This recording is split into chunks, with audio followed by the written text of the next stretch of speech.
today.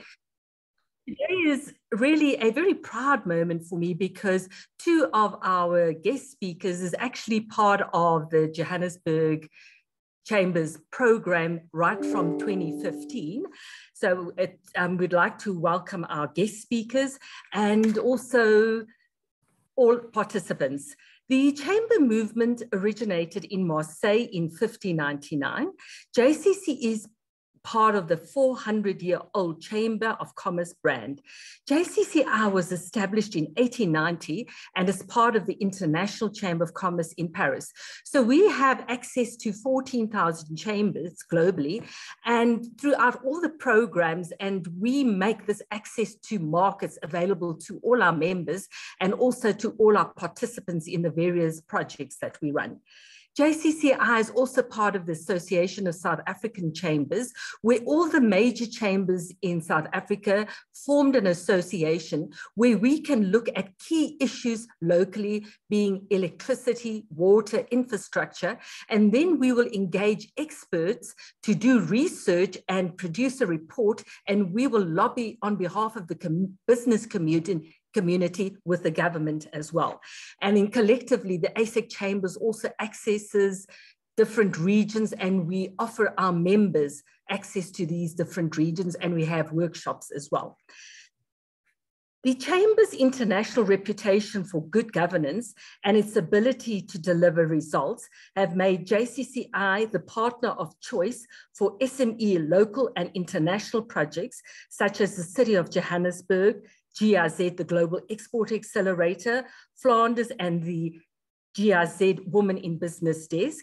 And JCCI will be launching in collaboration with 4 other ASEC chambers within the next month, the multi-site Global Export Accelerator. And today, I would like to also, we have formed key strategic partnerships with Trade Forward Southern Africa, and the tools they offer can make your export cycle, can really facilitate it and give you information that can really make very important decisions as well.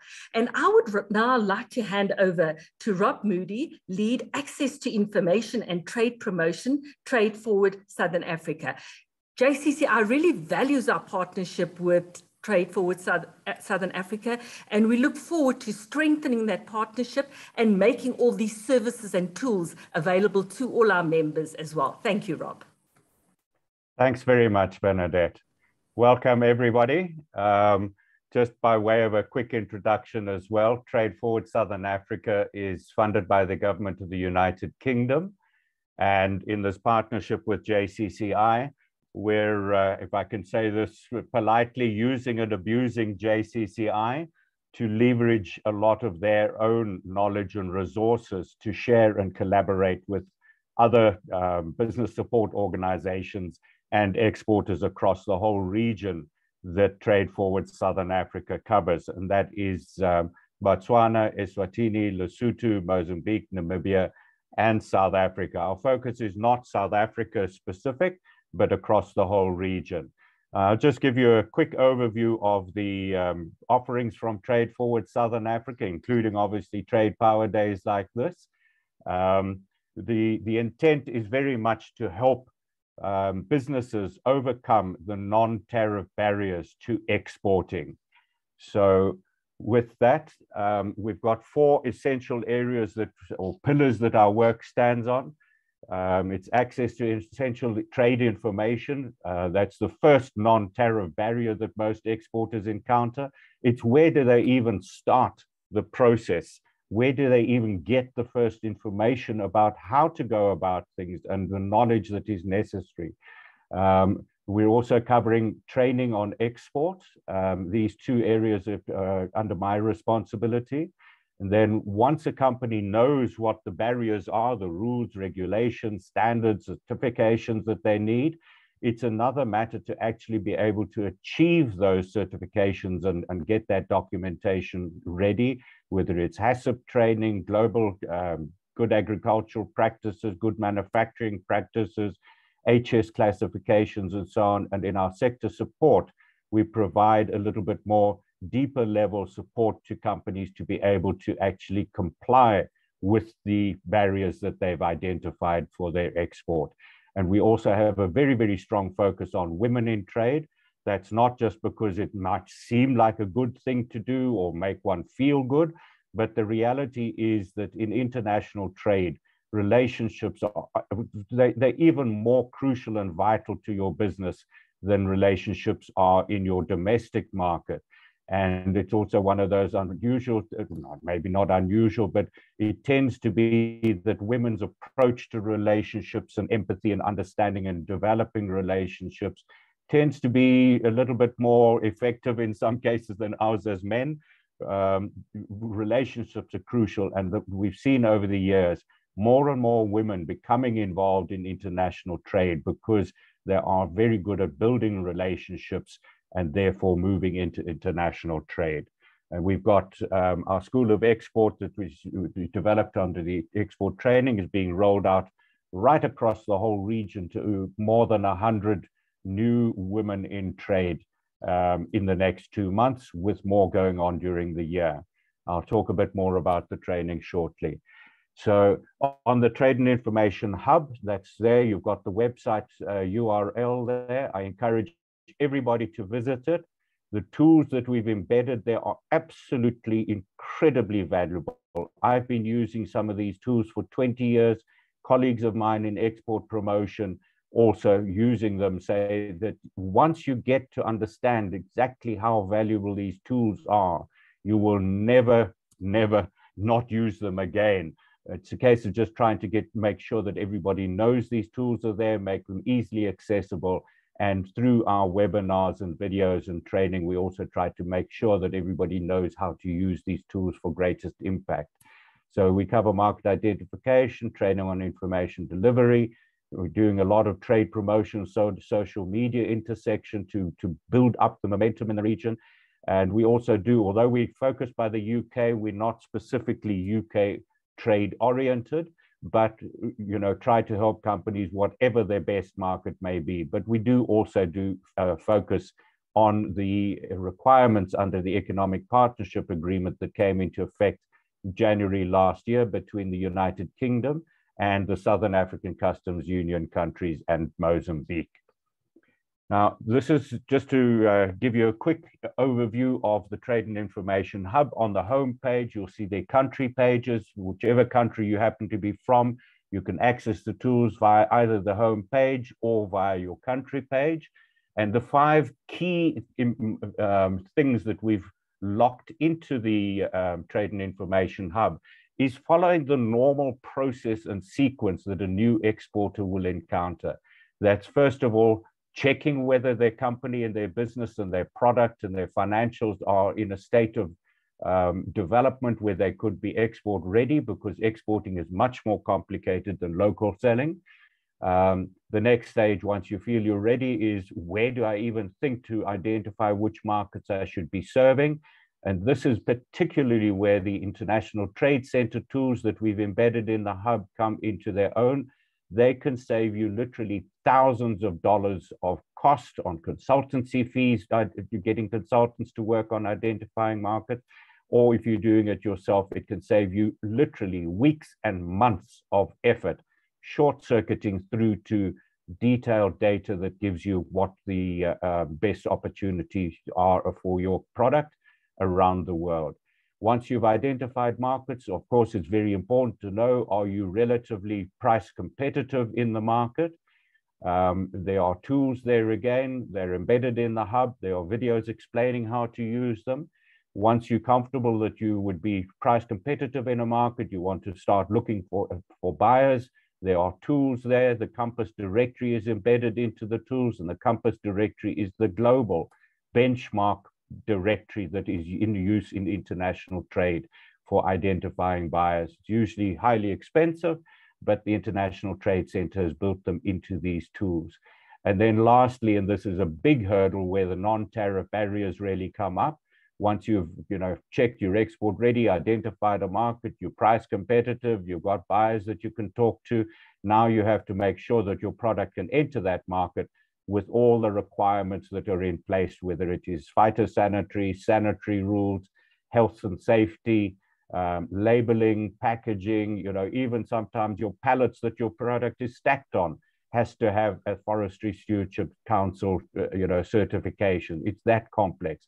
And all the rules and regulations are embedded in that last of the tools. And then finally, if you go up to the top left of the TFSA webpage, you'll see that there's the School of Export, and that will take you through to the School of Export that we have developed to provide the business knowledge and skills necessary for success in export. So just running on the tools for an example, just to show you exactly how valuable they are. I've just used a quick example of a company in Botswana manufacturing ignition wiring sets. And yes, there are companies doing that in Botswana. And it'll identify for you where the best markets are for that product coming from Botswana. You'll see the number one market comes up in South Africa.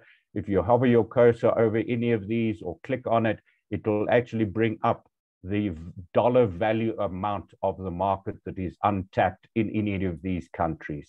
It's extraordinarily valuable information that you would have huge difficulty researching otherwise, or accessing in other trade databases that will cost an enormous amount of money.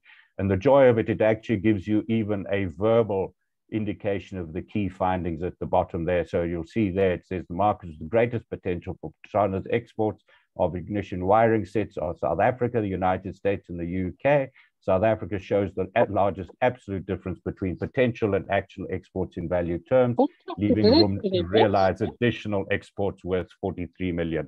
That is vital, vital information to help steer you towards markets. Now, just to run through the School of Export that is available through our TFSA Trade and Information Hub. It's a TFSA product built with the International Trade Institute of Southern Africa, which is the leading and foremost trade training organization across the region. It's very simple. You click on it, you go through, set up a user account, very simple.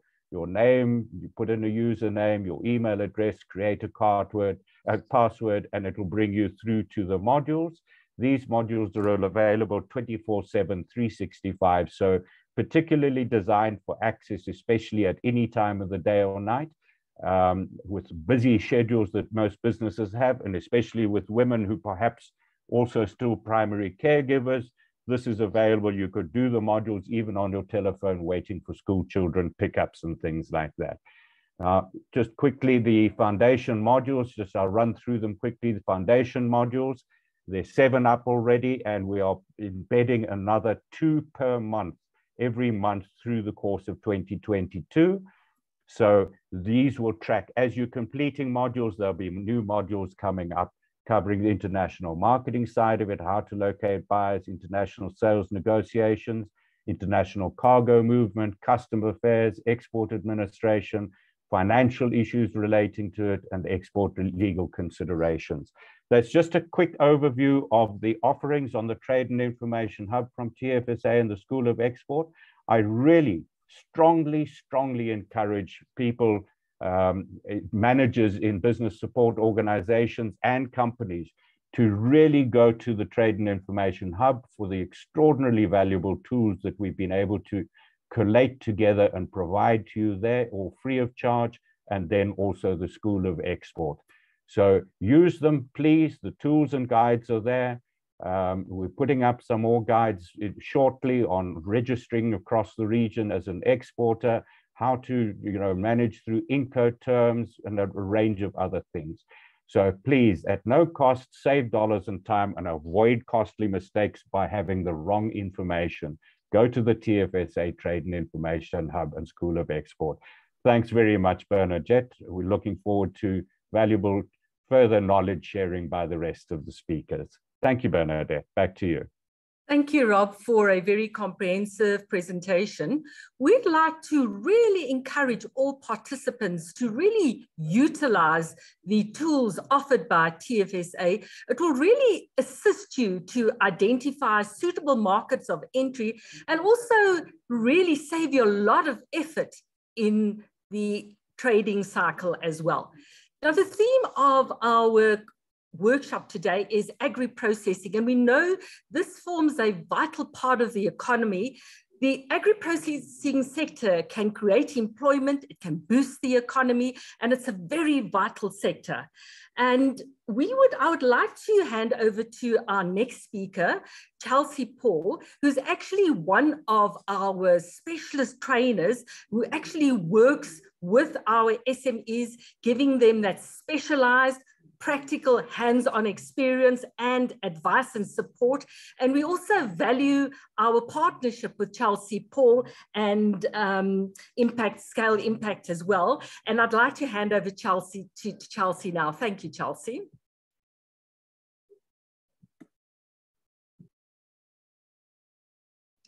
Thank you so much, Bernadette.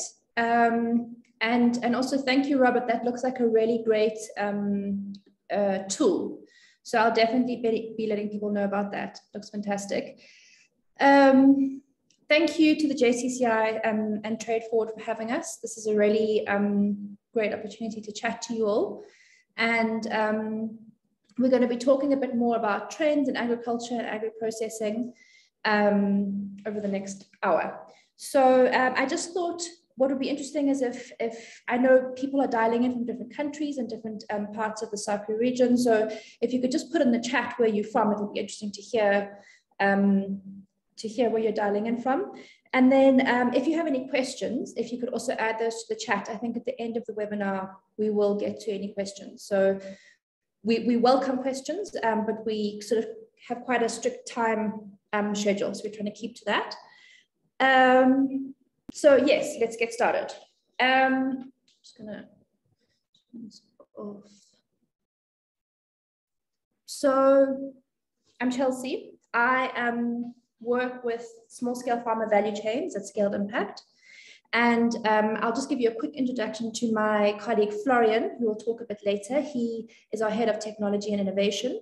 And then my colleague Anissa is our food scientist at Amoya Foods, one of our projects, and she'll be joining us a bit later to chat through sort of food safety requirements, which are an essential aspect of what we'll be talking about.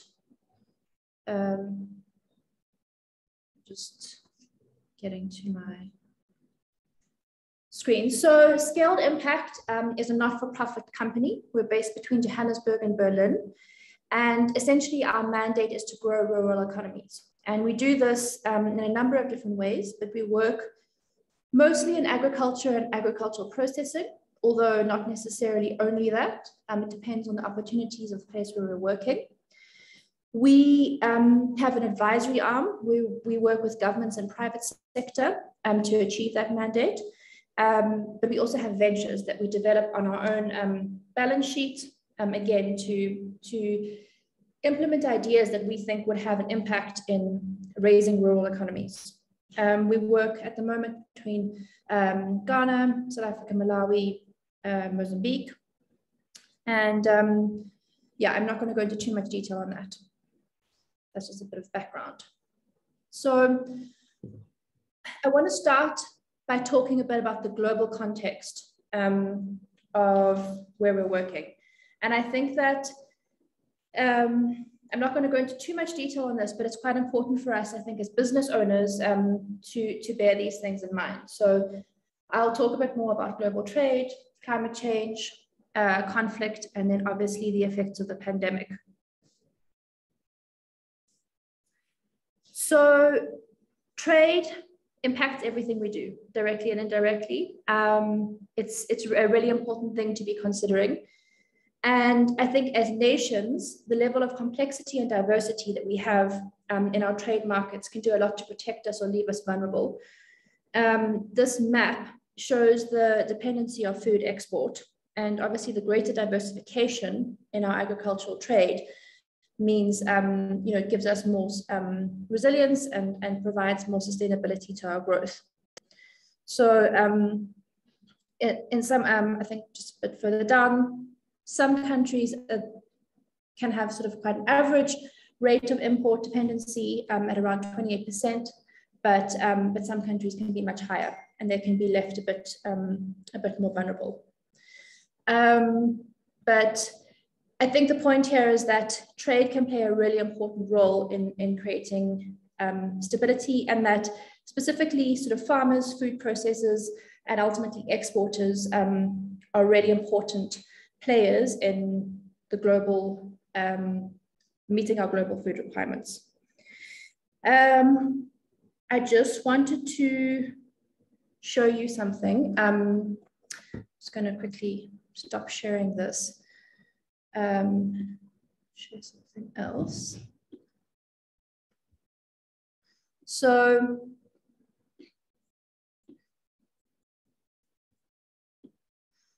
this is the Atlas of economic diversity, economic complexity. So this is a really great tool. I think if any of you are interested in what's happening in sort of at a macro scale in economies, it's a really fantastic thing to look at. But I just wanted to show you the difference between sort of some bigger and some smaller economies. And if you look here, these are exports for Germany. So it's, you know, accepted as quite a big, well-established economy. You can see here, each of these is a different sector. These are the exports.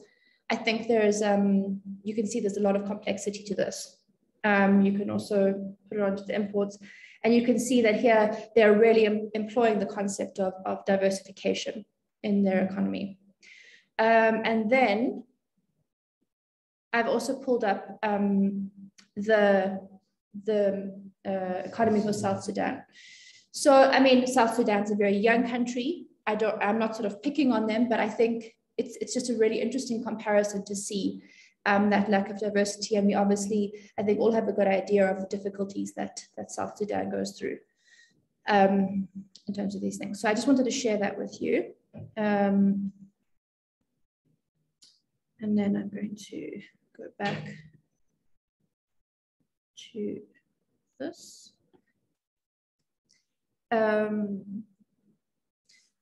So climate change, I think, you know, we all know a lot about that. I've said here that it's a constant variable. It's something we all need to be very aware of. And essentially what it comes down to is, you know, increased population, change in dietary preferences means that there's an increased demand, whereas decreased crop yields, sort of lower ocean health, and then an increase on the reliance on natural resources means that the supply is down and that can't always meet that demand. So I think that's the big factor in terms of the climate change. But on a pragmatic level, I think we're all experiencing it in terms of weather variability, increases in different invasive crops and pests, and then obviously extreme weather events. So it's just something that I think we're all aware of, but we need to continue to focus on it. And agriculture is particularly vulnerable, and we need to be very sure to continue to try and adapt. So that's very important there. Agriculture is also a large player. And I think specifically in emissions and food waste, and agri-processors can really play a large role here in addressing food waste.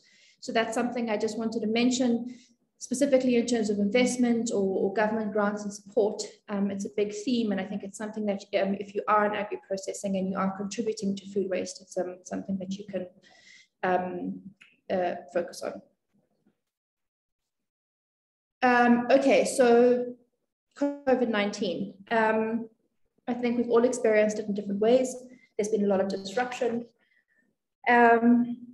Overall, food supplies have continued to increase. So we don't have a food supply problem, but offset against that is price inflation. So it's at its highest levels ever. And I think that's what we're really experiencing as having an impact on us.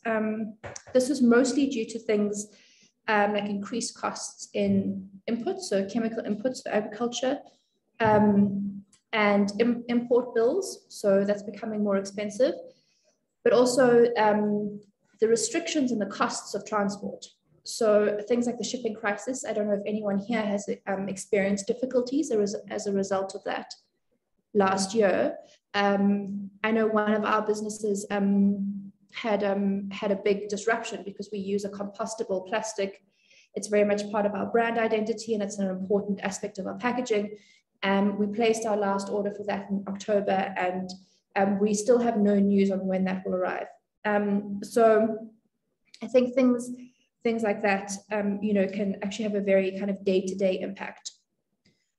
And then just overall, the demand for food supply hasn't diminished, but the structure of that demand has changed.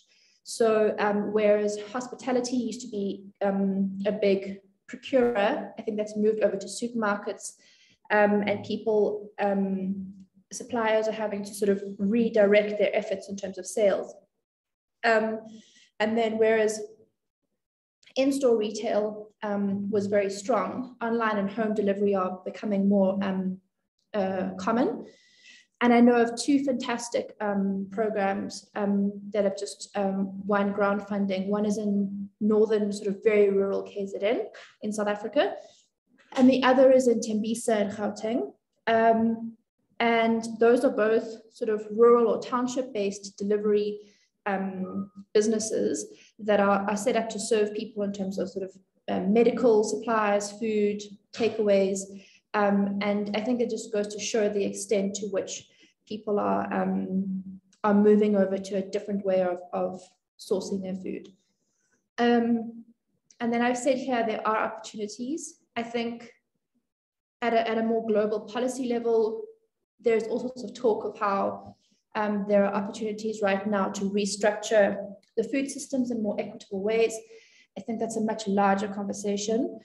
But on the ground, I think we can look at the disadvantages and see where we can plug into those in other regions. So, for example, we were recently talking to somebody in Spain who was saying they were struggling to source frozen berries because of extreme weather events had meant that their supply was low.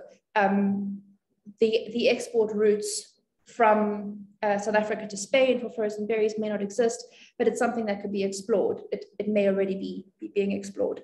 But the point there is just to be aware that with all these difficulties, especially if you're looking at the export market, you can really look for I don't want to say weaknesses, but look for gaps that you can take advantage of. And then conflict. I think this is sort of top of people's minds at the moment. It's also sort of quite a difficult thing to have to talk about, but it's something that exists. It really affects our trade markets and the global flow of our goods, especially our food. I've put these pictures here. So I think wheat and vegetable oil are two markets that are very much supported by production in Russia and Ukraine. And that will lead to shortages and obviously price inflation. And of course, you know, at a global level, price inflation always ends up affecting more developing countries and the more vulnerable people within those countries. Other examples that are sort of more indirect are things like ammonia. So ammonia is an essential ingredient in fertilizer production, but it's also an essential ingredient in weapons production. So, so that market can be displaced and moved over to different areas, and that again would lead to increase in prices in fertilizer and therefore food and food price increases. I also wanted to mention Mozambique. So this picture here is of a cashew nut tree. There's been, I'm sure everyone's aware, there may be even some people who've dialed in from Mozambique, that there's been conflict in the north of the country, and this has affected the crop stock of cashew nut trees. So this was already a market in decline. The government had placed quite restrictive export requirements on that sector as a protective measure, but ultimately that was sort of hurting the sector.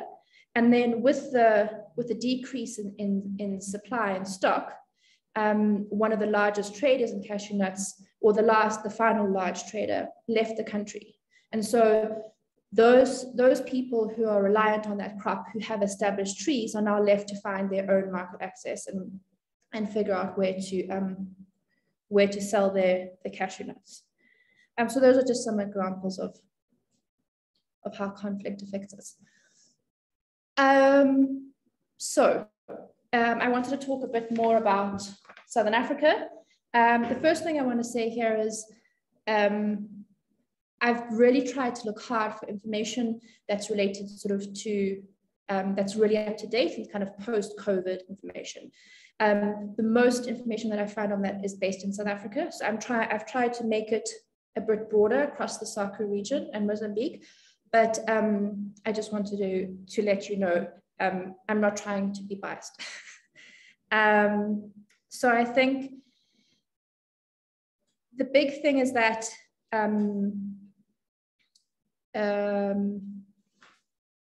Southern Africa typically follows the global trends. I mean, we don't act in isolation, and there's a lot of link between what's happening in this part of the world and others.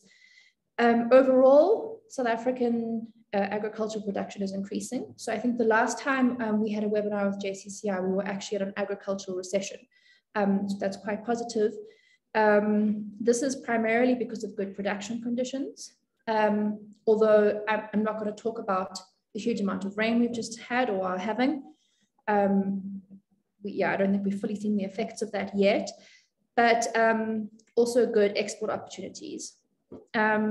Just in terms of other countries, I think Namibia went into the pandemic with a really sort of prolonged drought, with prolonged drought conditions and an economic recession. There seems to be some recovery, especially in terms of livestock, but I don't have the exact details on that. And then Botswana, the Botswanan government made quite a concerted effort in terms of supporting the agricultural sector and really trying to create resilience throughout the pandemic, especially given that sector is such a huge part of their overall economy. I don't have figures on how effective that's been, but I imagine that has offered some relief. In terms of the downsides of COVID-19, I think that the fresh produce market has really been affected. This is because sort of the changes in supply that are in demand that I was talking about. So restaurants and hawkers weren't able to operate. These are often sort of the main routes to market for fresh produce. And then also the growth that we are seeing is very much in the commercial market. So small scale farmers are the people who are sort of most vulnerable and who have really been affected by the pandemic. This may be linked to their focus on fresh produce production, which is often the case as a supplementary crop. But again, we move back to that comment on diversification. And I think often smaller suppliers, they do diversify in a small way, but they don't have an opportunity to really explore that as much. Within the agricultural sector, at the moment, there are a few things that are quite relevant to South Africa, but they affect economic growth at a global level as well. And these things are extreme weather, which we've spoken about, livestock disease. I think people who work in livestock and are livestock processors will really be familiar with this. It's something that's continuously shifting and moving and needs to be managed. Linked to that is resistance to antimicrobial solutions. So I think that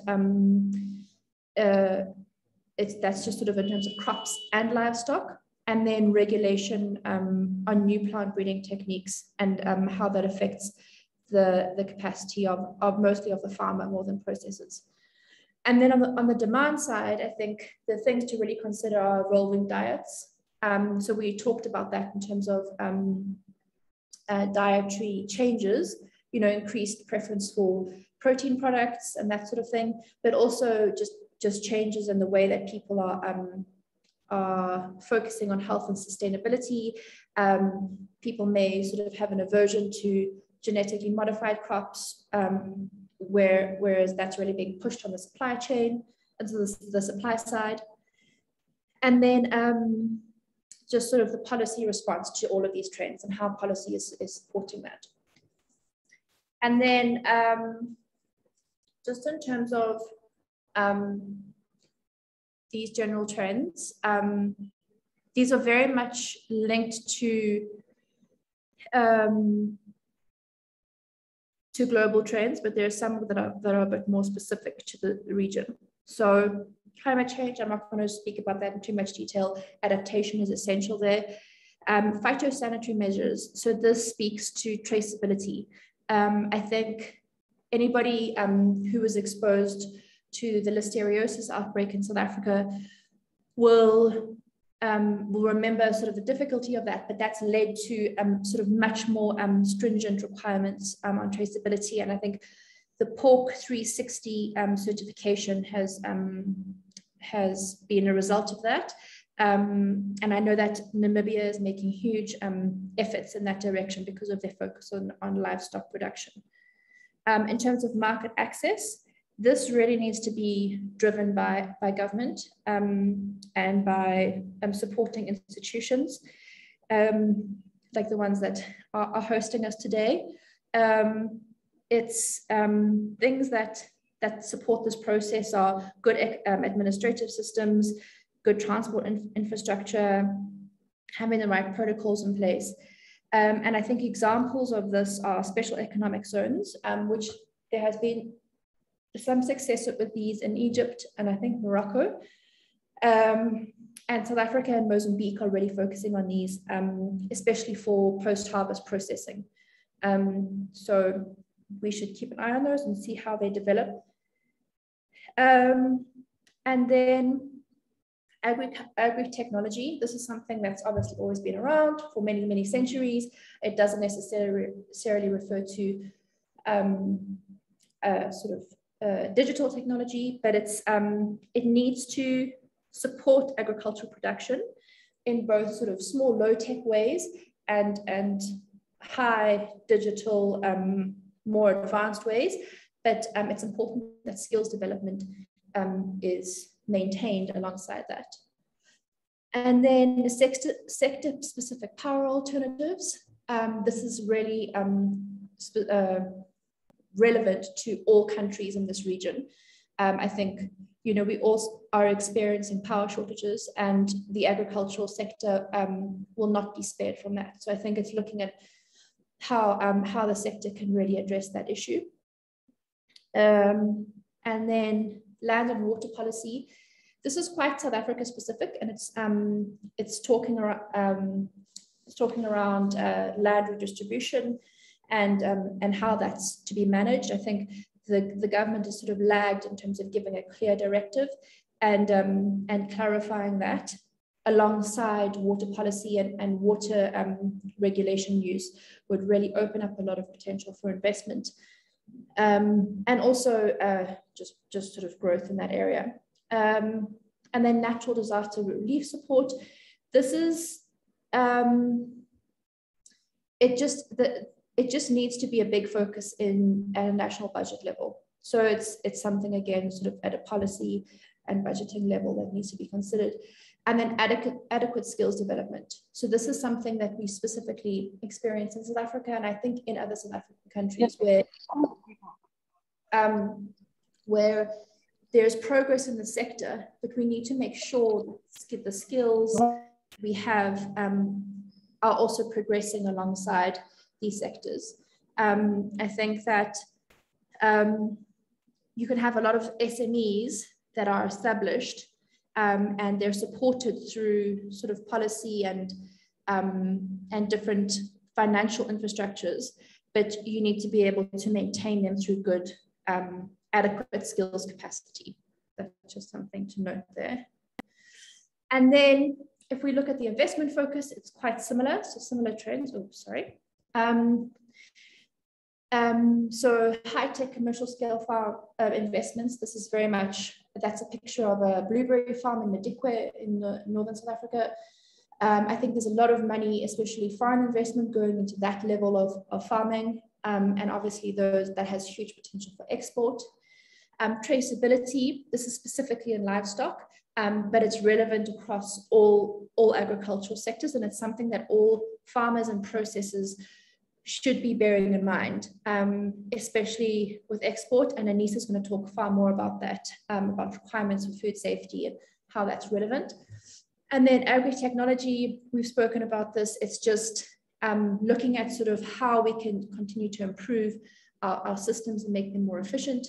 And then sustainable farming. There's a huge amount of focus going into this, especially in relation to climate change adaptation and then obviously the energy crisis. It's called an energy crisis in South Africa, but I don't know if it's reached crisis levels in all of the SACU countries, but the fact that we need to have an energy solution. So this is a picture of a hydroponics farm where the produce is growing in water. And here, things like the focus is different ways of farming to utilize resources. So it can be anything from innovative soil management processes through to these sort of more technological type farming outfits, and then obviously different energy solutions. The reason I wanted to just mention this is just in terms of sort of where money is being focused. And I think if, you know, from a business owner perspective, if you can plug into any of these areas, I think it would be valuable. I'm going to leave it there and pass over to my colleague Florian, who's going to talk to us a bit more about the practical sort of processing levels on farm. So just give me a second.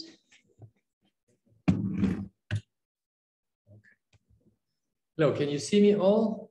Camera's off. Okay, never mind. So I'm Florian. I'm a colleague of Chelsea, as she explained, and I'm a technology and innovation manager at Scaled Impact. And I'd like just to give you a little bit of a view into the structures that you might want to consider and the activities that you want to consider to improve your position in the market, especially in the view of export. Okay, so some value chains require certain conditions that are particular, and as we heard from TFSA, the regulations for export are particularly demanding. So, and also there was a comment in the chat about us being able to differentiate and to keep our costs down. So I'd like to talk about these 4 topics here. Streamlining the supply chain. This is mainly to address, on one side, the cost side of things, so keep the costs down, and on the other side, to avoid any possible losses. And they are somehow linked to the costs, because if you have losses, evidently you've costs. I also want to talk about innovation, how innovation plays a role in you being able to address new markets.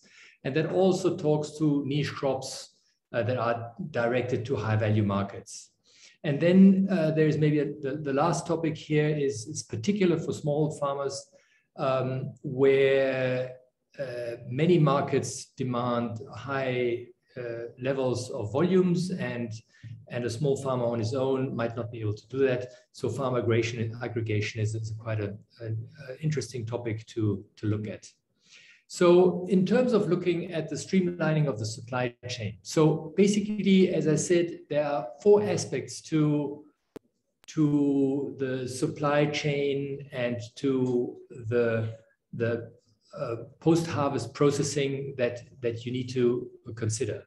So the first of all, is you want to protect your product. So you must look at how can I preserve my product in the best possible way so that I don't have losses. And a good practice is you touch a product only once. So you want to touch it, you have to think about exactly when and how you're going to address this product preservation methodology. And here you're protecting the product basically from spoilage, ripening too early or from being damaged and squashed in transport. So some of these practices are like the waxing or gassing or temperature control in your supply chain and so on. The second is product protection. And I say it different because product preservation would go towards the natural ways of a product to go to decay. The product protection is the physical protection of the product itself, where you want to make sure that its image, its health, and its visible aspect of it are in the best conditions when they reach the market. So here you have to think about, how do I protect my product in the best ways? How do I pack it? How do I crate it? How do I pallet it? How do I transport it? And so on. Here again, there are, as we heard, there are regulations that, especially for export, that might put a toll on that. And you must also think about always, I mean, every element of protection adds cost to the product and adds an image element to your final customer.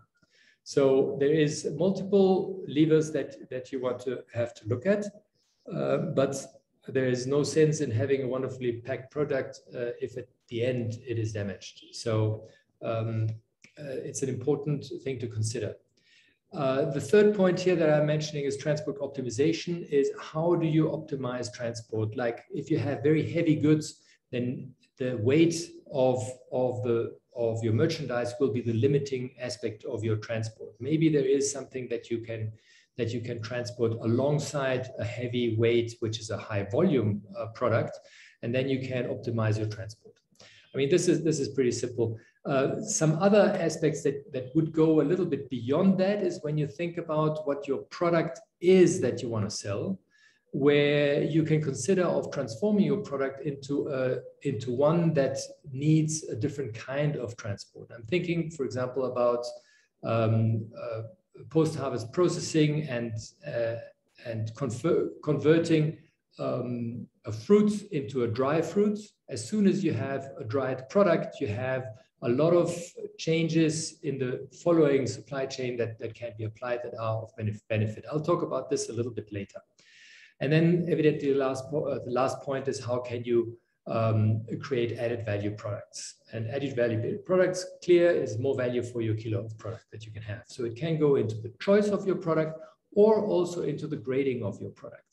So let's go and see and have a further look into this. So on the on-farm activities for fresh produce are normally, after harvesting, happen in the pack houses. The best thing would be to have a pack house as close to the field as possible, because as I mentioned before, you touch the product only once. So if you touch it once, you should want to touch it as close to the field as possible. And this also allows you to simplify logistics. So you don't transport the thing forth and back, touch it twice to bring it into the pack house and operate it there. In the pack house itself, you do a whole sequence of different activities. It's called a pack house, not only because you do the packing there. Yes, you do the packing there for protection and maybe the branding of the product. It also can enable to portion the product into different sizes and SKUs that you want to sell. And it also enables, basically, if you have a good working pack house, that you take orders from specific retailers that have specific conditions that they want to be met. For example, packing in their packaging material and so on. Another very important aspect of a packing house is the product grading. And it might sound, I mean, it's pretty basic, but it might sound interesting that if you don't have a pack house on the farm, you do not really discern a very good product from a less good product. And if you don't grade these products and separate them, you might sell all of your products to the same retailer and or to the same market, and they will only give you an average price or eventually the price of the least good fruit. So if you're able to grade them well, you can separate the very high value products and address them to a specific market that will pay the price. And I mean, it's not a secret that much of our products here in the region, the best products get sold into export. And this is because of the grading. The class A products go for export and the class B, C, and D they stay in the local market. And why do they do that? Because you get a better price for the A-grade product. And then the other one is differentiation for processing that you can also do. Let's have a look. So for example, you can add value through processed products, and you can add this value on the farm or close to your farm. And that can also happen attached to or in a pack house operation. So the one would be canning, which is basically a quite industrial operation. You have to think about a full factory. It has a high complexity, lots of capital expenditure, and also quite some high operational expenses. And usually when you decide to go that way, you are at industrial scale. The supply chain effect is that you converted, you saved your product from any possible spoilage or damage. So, and from the need of necessarily having to refrigerate it in the supply chain. But you keep having a heavy product to distribute. In terms of differentiation, well, canned products depends on what you put in the can be a commodity or can be highly specialized and highly upmarketed. But then you would need recipes and the whole food processing activity going on there to go further up. On the other side, you have another opportunity, which is drying. Drying is the process of taking the water out of any agricultural product. What it does, when you take the water out, you prevent the product from spoilage, because the water activity inside the product creates all the mishaps that happen when products ripen too early or get damaged. And this is why also you need refrigeration. So if you dry them, you would take 80% of the water out. You would take the water out of the fruit, which reduces the weight of, take for example, the fruit by 80%. Now, if you imagine you're taking out 80% of the volume and the weight of your fruit, what that does to your supply chain. Evidently, you can pack 5 times as much product into the same truck. So you're reducing your supply chain costs. At the same time, you don't need refrigeration. So also your truck cost as such will be coming down, because you can send it on a normal open truck. And the third thing is, evidently, if you dry it on the farm, the grading is not as stringent as for a fresh fruit. So you can eventually, if you do the grading, grade the A and Bs for the fresh market and take the C, Ds and Cs for drying processes. Because in the dried product, you don't necessarily care about the shape, the size, and some of these other parameters that are required for A grading. So this is just 2 examples of possible processing, added value processing in the farm. So adding innovation on a farm is basically applying new technologies. And some of the new technologies, I mean, here you can think about product protection. So there are more and more coming different kinds of coating for protecting, coating and gassing for protection of products. In terms of consumer product, you can add value by complexifying the offer or by building in prepared dishes, where in a pack house, for example, if you have a multi-fruit operation, you can suddenly prepare prepared salads, and then evidently you have a different market, but you have a high complexity on farm. The other thing that you do with technology, evidently in the agri-processing side, is what I mentioned before, which is the risk mitigation and some differentiation. For example, dehydrated products. And dehydration can be as simple as a tunnel that you see here, which uses, in our region where we are really in excess of good sunshine hours, you can use a solar dryer like that, and they can be in any kind of size, much smaller and much bigger, to do that drying operation with a quite economical technology. Another way of adding innovation is evidently to use certificates. And I think, Anissa, you're going to talk much more about this. So I want to maybe not go too far into this.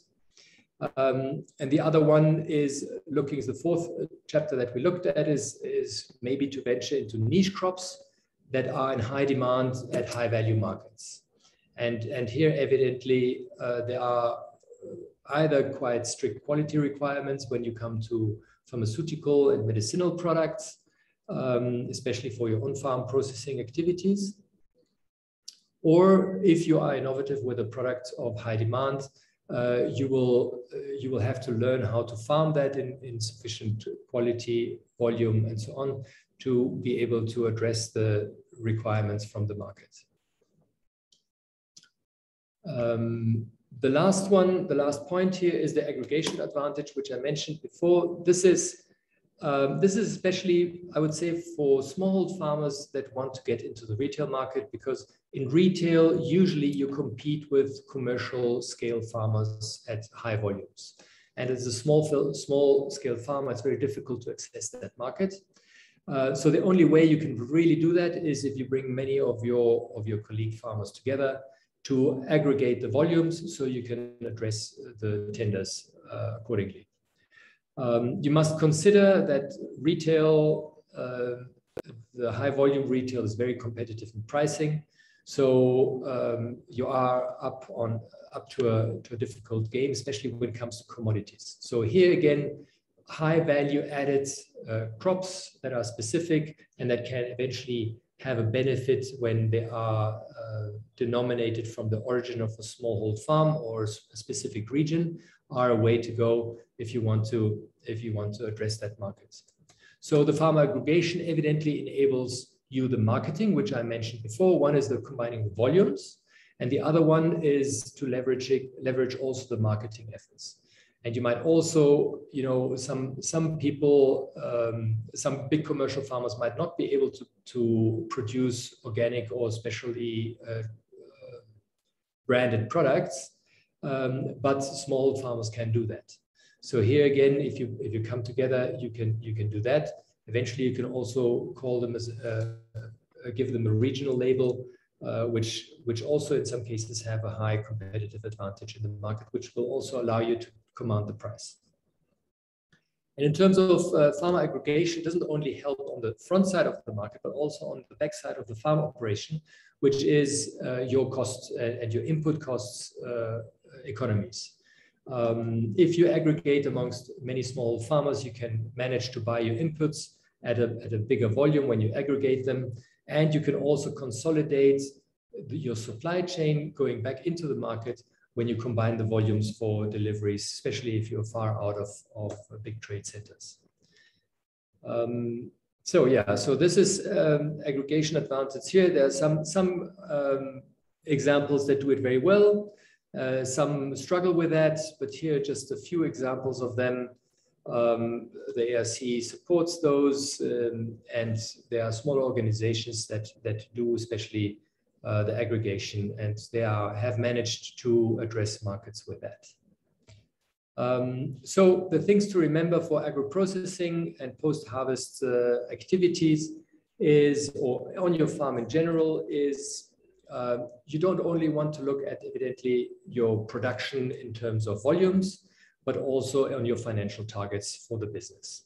Sometimes you are very concerned about your volumes, but the financial fabric of your business is quite important. And there are many more leverages to a financial performance than only volume. We talked about quality, we talked about value adding, and so on. So profitability for your farmers is sustainability. So the question is, how do you get to profitability? Meaning taking the best value out of the least possible input costs. So evidently, I mean, I say nothing new when I talk to farmers when we're talking about cash flow. That is a big element of that business. Structuring the balance sheet adequately is also quite important in this. I mentioned the mix of products and crops, so to diversify the risks. I mean, Chelsea talked about that in the beginning. As for a country where you depend on food exports, for a farm, if you depend on only one crop and the crop goes bad, then you're done. If you have a mix of products, then you can compensate with the other one in case one goes wrong.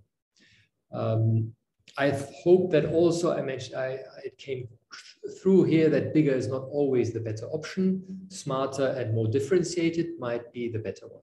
Bigger is always good if you have good economies of scale and a good financing background for that, because that's basically when you churn a lot of money through the business. Maybe one other thing is that you're not alone in your venture. There are many people and partners that you can reach out to. So there's nothing wrong about looking for partnerships when you want to integrate, especially in supply chains, because you're not necessarily in competition. And this is something to consider to improve your position in the market and also your economies in the business. With this, I want to hand it over back to Anissa, who will talk to you on the use of certifications. Thank you. Before Anissa starts, Busi, I just wanted to ask, we're running about 2 minutes late. I hope that's okay. Please let me know if it's not and we need to speed up. And here is... That's fine, thanks. Thank you. Thanks.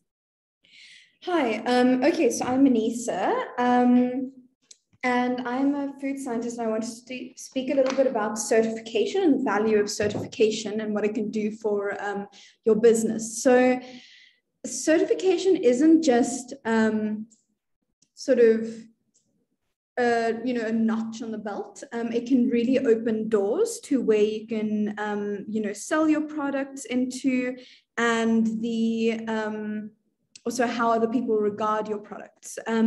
So the way that I see it is that there are two different streams.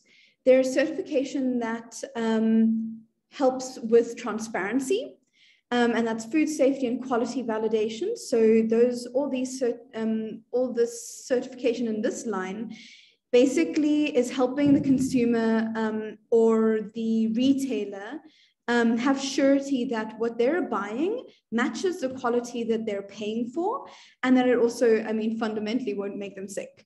And then on the other side, I see value-adding certification. Value-adding certification, it sort of helps you enter different markets, but you should be very selective. All of these certifications cost money, and you should, you shouldn't be going for non-GMO certification if your market doesn't need that. So there's a lot of critical thinking that's required with these different certifications. If I go back to transparency and food safety, I'll be diving into a lot more detail on this later, but all certification can be implemented in levels. It's not just today I decide I want global gap, tomorrow I get it. It's all implemented just through a whole lot of little steps, then build up, and that are documented, and then that can be audited so that you get the certification. And what I've just done here under the transparency side, I don't know if you can see my mouse, but there's one, this is a South African certification, CISA, and it's not really a food safety or quality certification, but what it is Sustainable Initiative of South Africa, which is a great starting point for small-scale farmers and looks at the foundation of good agricultural practices. And these types of foundations, they're found in a lot of different countries.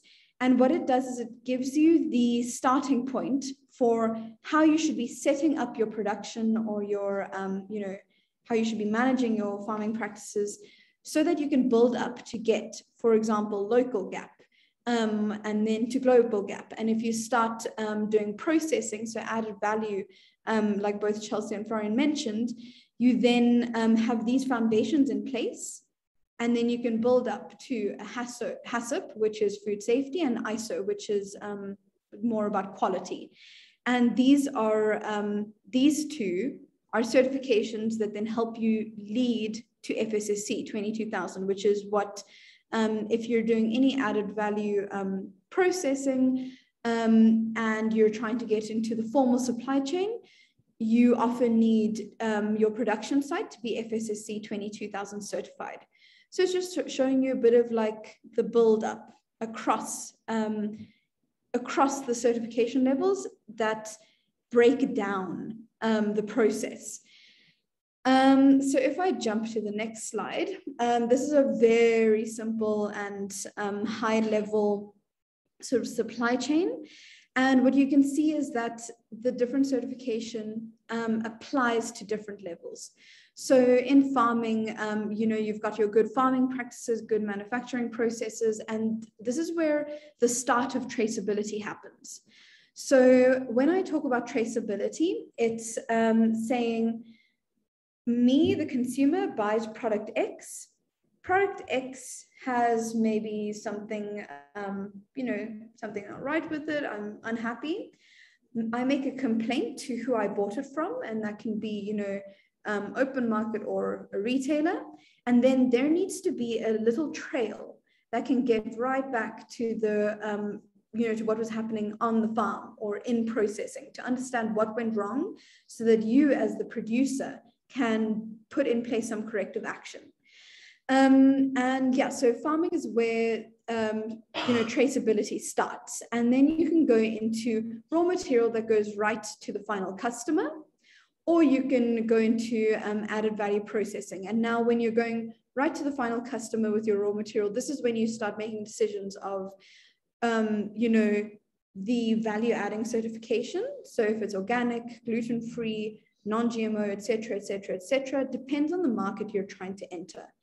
And then when you're going into processing, this is when you need to formalize food safety systems. So as soon as you're doing processing, you need to really focus on certification to support transparency. And then if I go here, I'm going to unpack how, how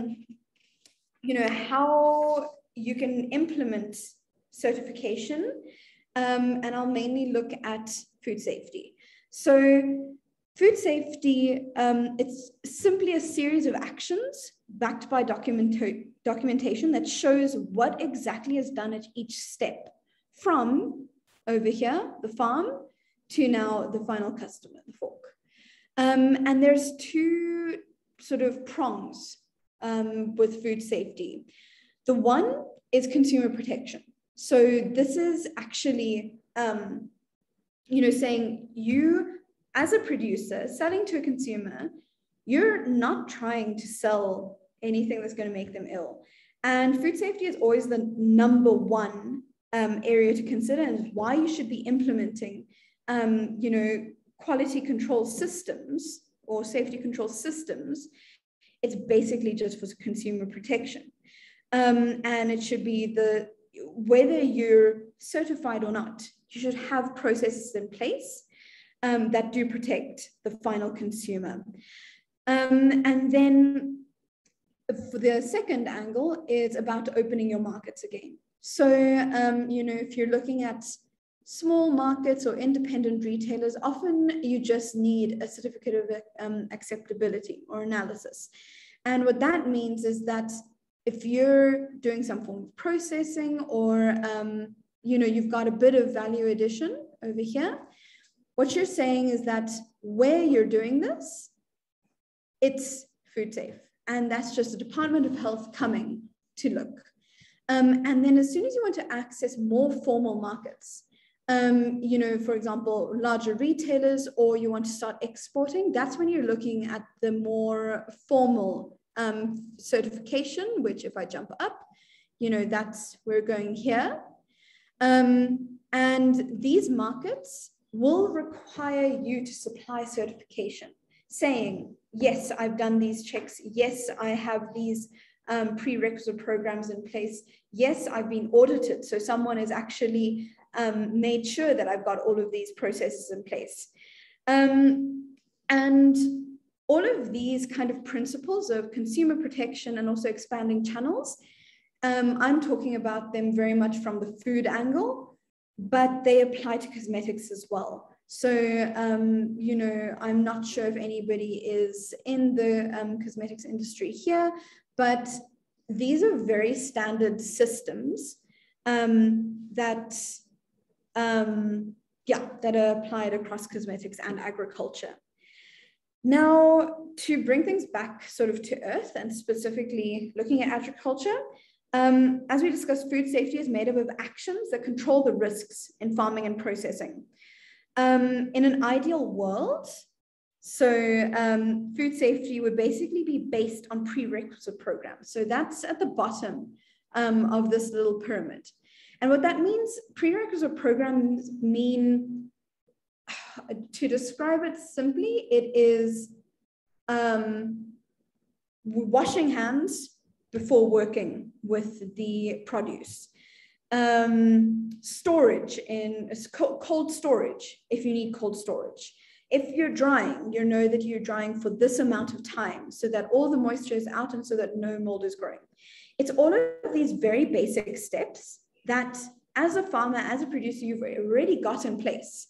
But you're calling it a prerequisite program as soon as you actually start documenting it and having a check system. And every food safety system, this prerequisite program is the foundation. So I know, it's the same with us in our small business. There's a lot of, trepidation associated with food safety systems. It seems like a lot of work. And what I sort of want to emphasize is that these two, bottom tiers that are the foundation of food safety systems, they're already in place, most probably, in all production. And maybe they just need to be refined. Maybe you need to have, some more controls, but they're happening. And for a food safety system to start being implemented, you just need to start recording that they're happening. If nothing's recorded, it basically didn't happen. And that's unfortunately how food safety system and auditing works. If you can't prove that it was done, then it didn't happen. And that's why I emphasize these bottom tiers a lot, because they're already there. And all you need to do is set up documentation. So, it starts at understanding what should be done. And that's the policy and procedure, then records of what you did, and then records showing that your final product that you're selling meets specification. So, that links to what Florian was talking to with grading. You then have probably a document that's saying X amount is graded as, A, X amount is graded as B. And as soon as you have that, you've literally got a foundation of food safety certification. And then if I go forward, over here, this is to be very on the nose about what you're trying to control in food safety. So with food safety, everything that you're doing, all of these prerequisite programs, and then maybe, additional steps like heat processing or, freezing, etc. It's all to control risks. So risks to the consumer. And, there are this page just gives a very high level overview of what you should be thinking about. So microorganisms, what could possibly be in your product, what could not, yeasts and molds, what could be in your soil, and then other contaminants, so pesticides, chemical residues, physical hazards. Sorry, it was cut off there. And just to give a bit of an example, so if we're talking about farming, and again, I'll always link it back to prerequisite programs. If we're talking about farming, one of the major risks across the supply chain is E. coli contamination. And that's caused because of unhygienic practices or using water on your produce that is contaminated by sewage. So as soon as you understand, okay, this is a risk, how do I control it? It's controlling where my water is coming from, or it's controlling, hygiene standards, so washing hands before working. Then you say in your policy, in your prerequisite programs, this and this is done to control my risk, which is E. coli, because people are working on the product, or I water from this, water reserve. This and this is how it's controlled. Therefore, tick, you've managed this risk. And you basically go through your entire, supply chain And you just make a list saying, okay, these are my micro risks at farming. This is my yeast and mold risk at farming. These are my physical risks at farming. How is each one being controlled? Tick, tick, tick. Okay, now you go to processing and you make the same kind of, you go through the same kind of process. So yes, this is just a high level view of every control you put in place should be for a risk. So if there's no chance of yeasts and molds being in your product, you don't have to put any control there. It's unnecessary. And that's why food safety systems are very much based on logic. It is just thinking through step by step. What is a risk? Okay, how can it be controlled? How's it being controlled currently? How do I document that? And I'll really, want to hammer home that documentation is a foundation.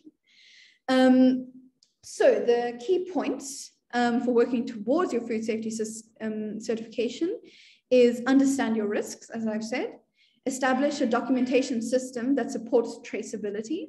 So know what happened at each step and at each point of where your produce is going to the next step so that it can be traced back down the supply chain. So if there are any problems, you can identify where that problem came from. And then you can say, okay, perfect, this is how I fix it.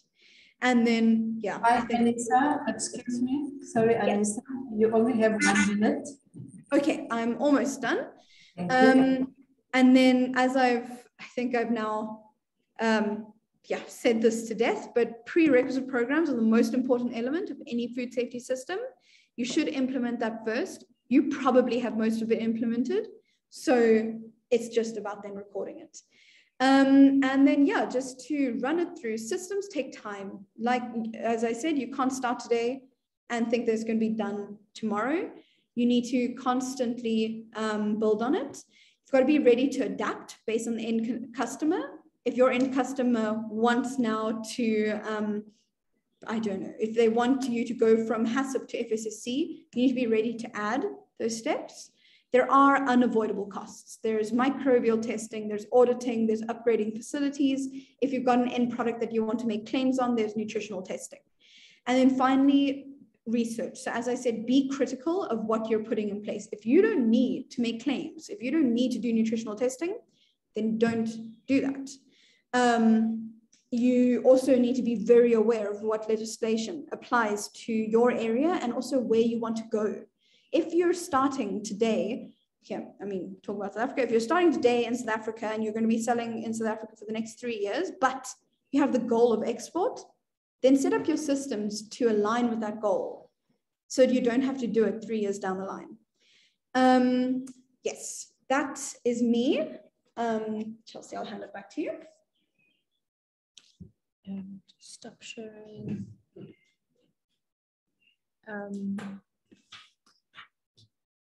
Okay, I think that's that's it from us. So I'll hand back over to you, Bernadette. Thank you so much, Scale Impact, for very informative presentations as well. And I just want to give all the participants a brief profile on Chelsea so you can see how JCCI will link our SMEs with sector-specific specialists who will work and assist with advice and support. Chelsea Paull has over 10 years experience in social and economic development programs focused on initiatives, environment, energy, and agriculture. Her areas of expertise are rural enterprise development, program design, program planning and development, social research, community engagement. Chelsea has particular interest and expertise in project development that supports rural communities, benefiting smaller players in value chains to improve overall food security. So we have linked Scale Impact with our next speaker, Retang Phaahla, to assist with certification and compliance, particularly to the EU as well. Our next speaker, Retang Phaahla, is a success story at JCCI. Retang joined the first program, the first phase of the Global Export Accelerator, and Retang was supplying 2 to 3 outlets. And during the program, I think Retang, now you're at over 40 outlets. And in 2018, Retang's business, SETŠONG Tea, was awarded the exporter, the diamond SME of the program, and actually received a return flight to Egypt to exhibit at an exhibition there as well. So Retang, you have made us very proud to see how your business has taken the mentorship, the training, and applied it and has grown. And now how JCCI is assisting you to access new markets internationally, particularly into the EU. And I'd like to just give you a short background on Retang. From 2011, Retang furthered his studies with University of Pretoria, studying BSc Quantity Surveying. Retang is a quantity surveyor by trade, yet decided to pursue a career in agriculture since 2016. She is currently the CEO of SETŠONG Tea Crafters, which is an indigenous tea manufacturing company utilizing untapped indigenous flora growing within the natural landscapes of Sekukane, Limpopo. Her unique professional experience stems from years of social activism, community development, cost planning, and creative problem solving. Retang Phaahla is a committed social entrepreneur who since 2013 has worked together with her mom and business partner, Nondumiso Phaahla, who is an experienced community developer, to develop social programs and enterprises aimed at strengthening a socio-economic approach which utilizes indigenous knowledge systems to find economic solutions to stimulate the rural economy of South Africa. Thank you, Retang. And I think all participants, once you've heard Retang's presentation, you will see she has so much experience and knowledge that can take this model into other communities to develop, create, and to develop different models and also create employment. Thank you, Retang. Thank you so much, Bernadette, for the introduction. It's really an honor to be here, especially because the JCCI really created a great platform for us to develop our business and be where we are today. So as Bernadette has mentioned, my name is Retang Phaahla. I'm the CEO of SETŠONG Tea Crafters. And I also look after the product development and the marketing. So SETŠONG Tea Crafters is a company that is based in Sekukane land in Limpopo. Now, Sekukane is not a place that is really known for tea production.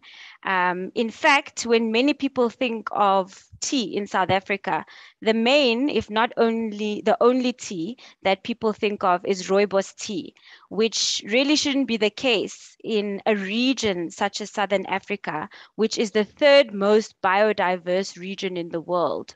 And at SETŠONG, we were able to tap into indigenous and biological resources that have been consumed by Bapedi people within Sekukane for many generations in the form of tea.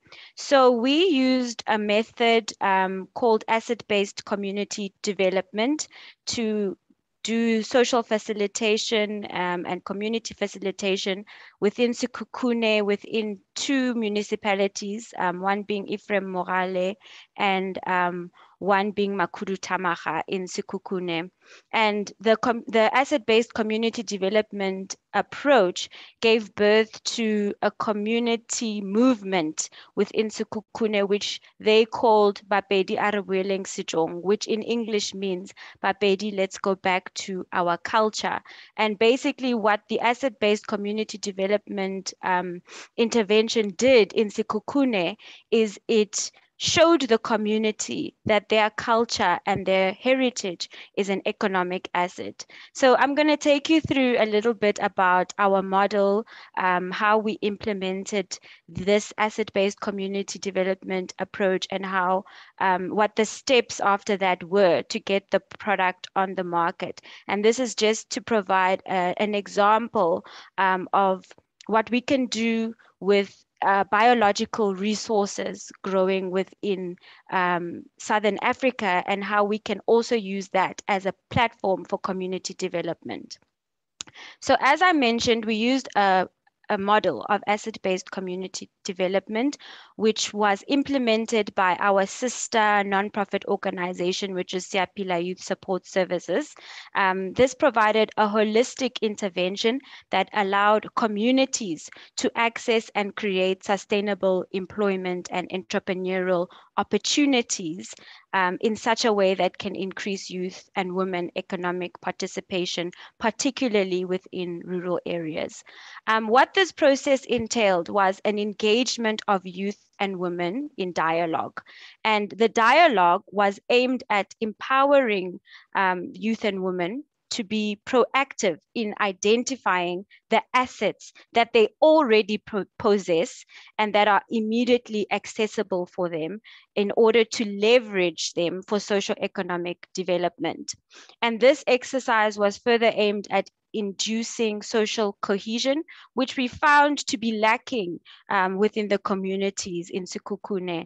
And ultimately, this was directed at community inclusion, at ownership, and participation in development planning and the entire development process thereof. So basically, we positioned the communities to be leaders of their own development, utilizing their own natural assets and resources.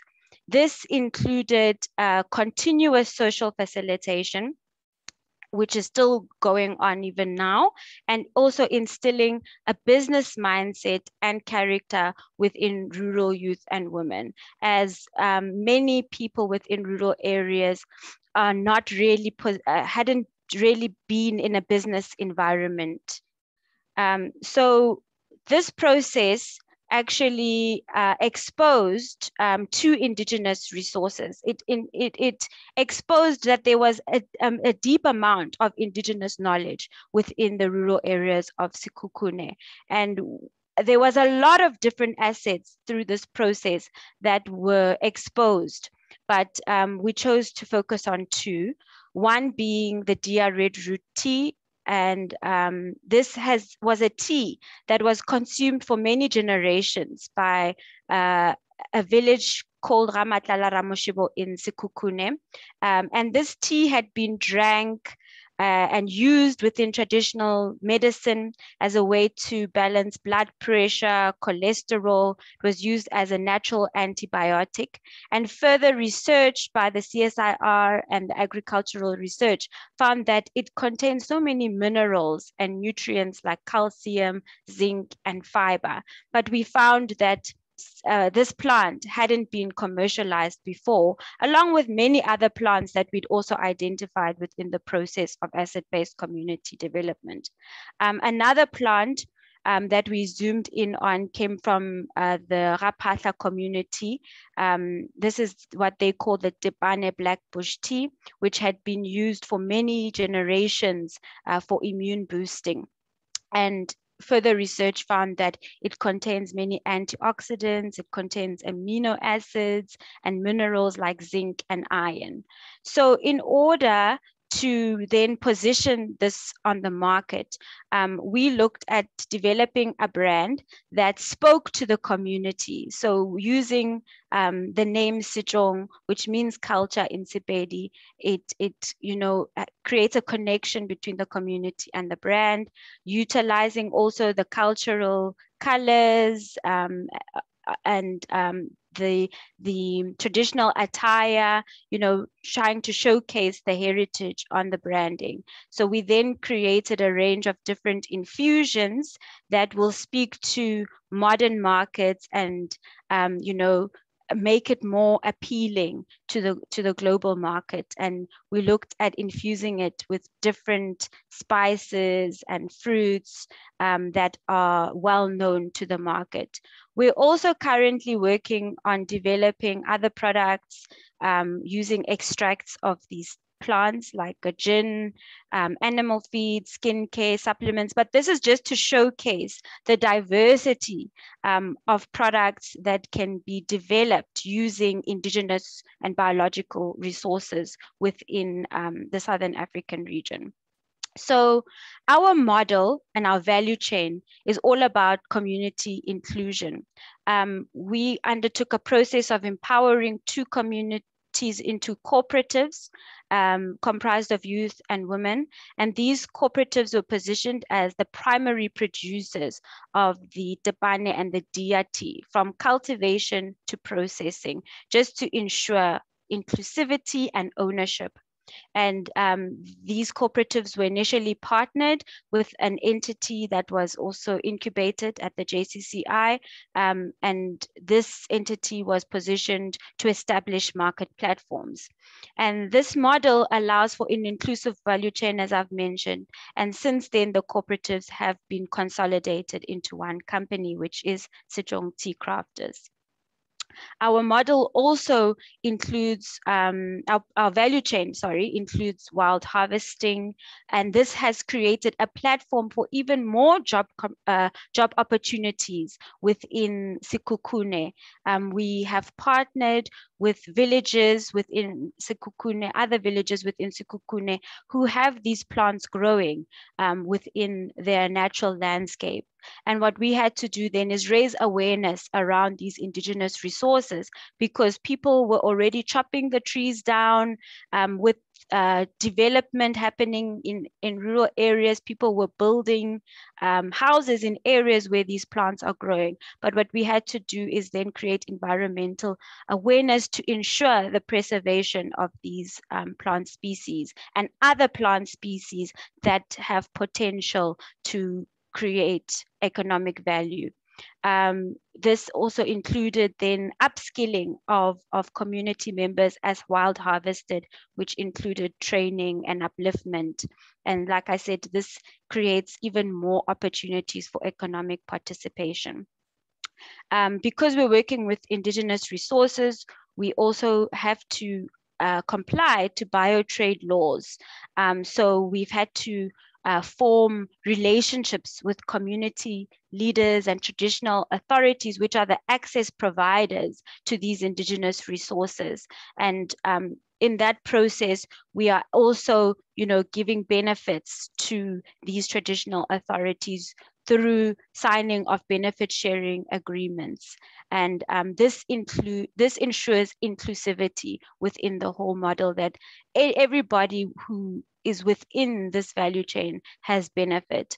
And in future, we'd like to invest more into these type of community programs using the same asset-based community development model, looking at exploring and exposing other indigenous and biological resources that are untapped.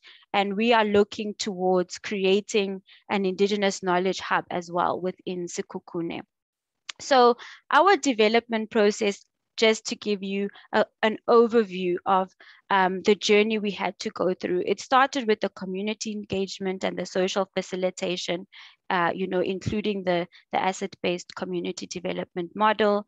And the next stage from that was towards developing formal community structures, which will work within this value chain. Like I mentioned, that we assisted communities to establish cooperatives and companies. And then we worked towards the development of a minimum viable product, which included doing the scientific verification. And we've been assisted by the CSIR, Agricultural Research Council, and the SABS in that regard, and also just in terms of analyzing the sustainability. And then a very crucial next step was business incubation, to really look at developing a business model. Where will these products fit in within the market? Is there a place for them? And what is the ideal business model that we can implement to sustain such an initiative? So we went through 3 years of business incubation with the Johannesburg Chamber of Commerce. And that also led us to then realize that there are different regulations that we have to comply with in terms of putting our products into the market. Scaled Impact spoke a lot about food safety, accreditation, and other certifications that are crucial to assisting you access the market. So because of the expense of those certifications, the process has entailed mobilizing funding and resources to be able to get certified. And we've gotten a lot of assistance from the JCCI in that regard, as well as the JCCI, which linked us to the GIZ. And then also we've gotten assistance from science councils like the CSIR. And then what was very crucial is implementing and maintaining the quality processes. And then the crucial part is scaling up in order to compete within the market. Our vision is to create a bold and authentic Pan-African tea range, which will penetrate the local and international markets. And we aspire to leave a legacy which is impactful and generation. And we do this by growing our offering of organic, health-based indigenous food and beverage products to cater to the health-conscious consumer. And we will continue to do this by leveraging our access to indigenous knowledge and combining that indigenous knowledge with scientific and commercial knowledge in order to craft food and beverage products that offer superior health benefits. Our value chain has created jobs, and it has potential to create even more jobs. We've created 20 permanent jobs and 10 casual jobs within wild harvesting. But we foresee that there's potential to create hundreds of more jobs if we can access bigger markets and also dive more into the international markets. Then we see that hundreds of more jobs can be created within production and distribution. Some of our challenges have been around capacity building. We had to upskill, rural communities to meet commercial standards and actually develop the processing to be more industrial. So we've worked, and through many of our partner support, we are building the capacity of our production facility. And another key stage is that food safety accreditation. And this is really what unlocks the market and will assist us in penetrating local and international markets. Our distribution channels include the hospitality industry, the retail industry, health industry, confectionaries, and online. This is just to give an example of where our untapped indigenous and biological resources can go in terms of market placement. Internationally, we have done exhibitions like Bernadette mentioned. We've done exhibitions in different countries that has given us a good picture in terms of market research of where we could market our products. Through support from the JCCI, the DTI, and CEDA, we've been in countries like Russia, Ghana, Tanzania, Botswana, the North and South America. We're looking more into establishing platforms in the UK and within the EU as well. So this really just shows how indigenous knowledge can actually become something that is internationally recognized. We've been supported by a number of stakeholders. I've mentioned a lot about the Johannesburg Chamber of Commerce, but we've also been supported by the CSIR in terms of product development. The Department of Environmental Affairs has assisted us in understanding the biotrade regulations and just assisting us in meeting those regulations. The Department of Science and Innovation of South Africa has created a very good platform for the development of products that are based on indigenous knowledge. They assist in linking to science and research to ensure the long-term sustainability of these resources. We've been assisted through the GIZ's ABS Capacity Development Initiative in terms of building the capacity of our organization and also meeting standards towards certification, particularly organic certification. We've also been supported by the Limpopo Economic Development Agency in terms of market exposure. And we're currently working with the Agricultural Research Council towards the cultivation of these indigenous plants to ensure the long-term availability. And we've also been assisted by, which I haven't listed here, but the Department of Trade and Industry as well in terms of market exposure, especially towards international markets.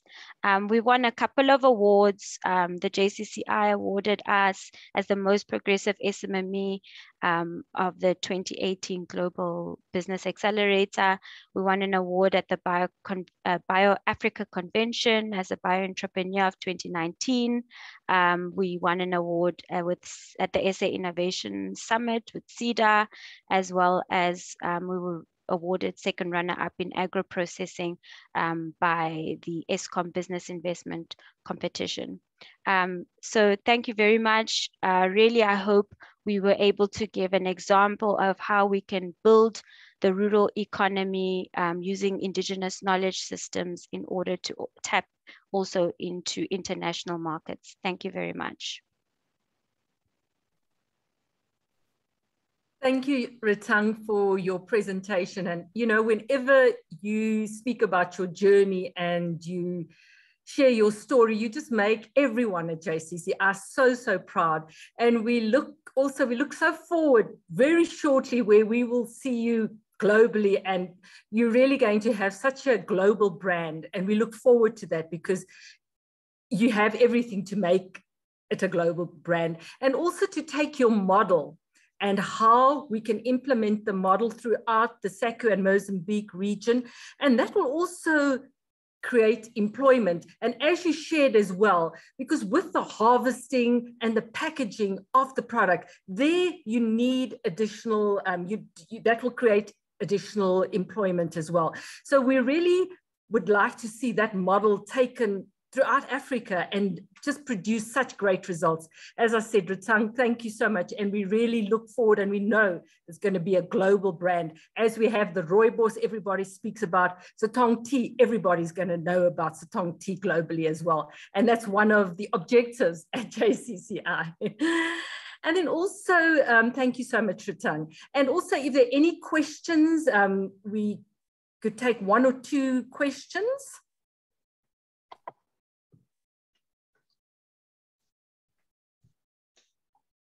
I just see some of the comments. I hope that encourages the audience from across the region to emulate that kind of excellent model in your country.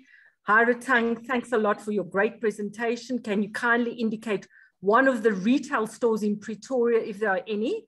Retang, if you could just make available a list of all the stores that supply your products, and then Busi can just circulate it to everybody, to all the participants as well. I must say it's a great range of products, and also during the last few years, how SETŠONG has actually adapted the products. I know they had some inquiries from Woolworths and other retail stores, and how they adapted the products for the specific requirements of the different retail stores as well.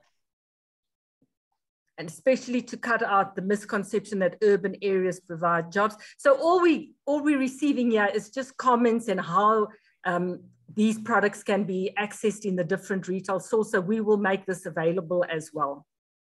Thank you. And Retang is just, please check out our website for the stores we supply, www.setongtea.com. Thank you so much. And now I'd like to hand over to Rob Canava, a trade specialist at JCCI. Thank you, Rob. Thank you, Bernadette, and thank you to the speakers. I mean, that was really, really interesting. You know, agri processing is really a huge sector, and definitely one of the sectors that can really make an impact. So just from my side, the final comments and the wrap up, just two things. If I can ask everybody to please complete the survey at the end of this end of the webinar. It just helps us for future. This is the final one in the series of 6, but we have got a lot more planned coming up. So I urge you to look out in your inbox and for any further invites that do come up. Of course, as Rob mentioned in the beginning, there's 21 extra training modules that are coming out on the TFSA website. And a lot of these webinars are online, and the training modules are obviously online. So just as a wrap, I mean, just to wrap up what Chelsea and Florian and Anissa spoke about, that was really interesting in terms of the regulations, the compliance, the shipping issues that Chelsea mentioned. Maybe I can just add, I mean, in terms of what's going on around us, you know, the agri sector is going to be hugely influenced. I mean, 26.1% of our wheat currently comes from Russia. That's more than a quarter of our wheat that comes from Russia. Basically, the oranges, 7.34% of our oranges go to Russia. 11.69% of our apples go to Russia. And avos and grapes, etc. as well. So this is a huge market, which is going to have a huge impact. So it's going to be interesting to see how things unfold. You know, obviously we're hoping for a peaceful solution as quickly as possible. Every day that goes by is a day too long, you know. So and Florian, you also mentioned on the packaging and the value adding. That's such a crucial element. I mean, we're quite fortunate in South Africa that we've got you know, good facilities and good pack houses and good cold storage, but for those of you, but unfortunately, you know that's not as widespread in the region as we'd like it to be.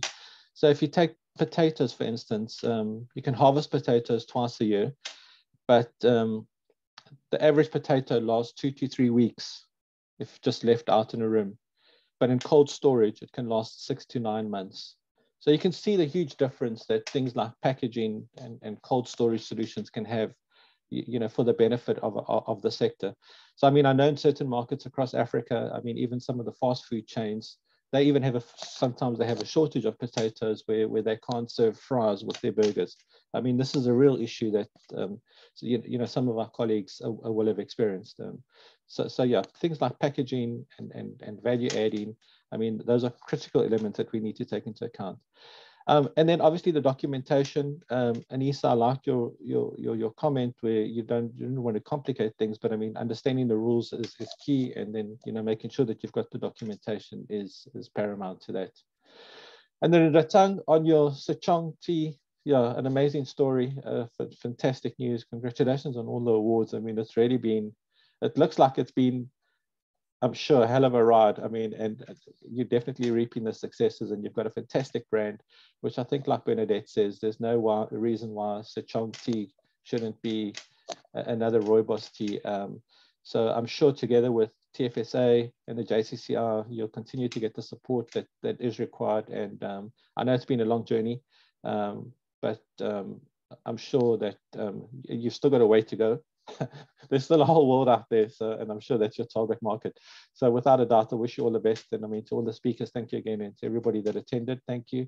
And again, to the JCCR and TFSA partnership, I encourage you to go again onto the website, make use of the tools. There's a lot of information out there. If you've got any questions, I'm sure anytime you can call myself or Rob or Bernadette or Busi or any one of the TFSA team, and they'll gladly point you in the right direction if we can. So thank you, and thank you again for attending. Goodbye, everyone. Rob, do you want to say something? No, except thank you very much, everyone. Okay. Thanks, everyone. Bye. Bye.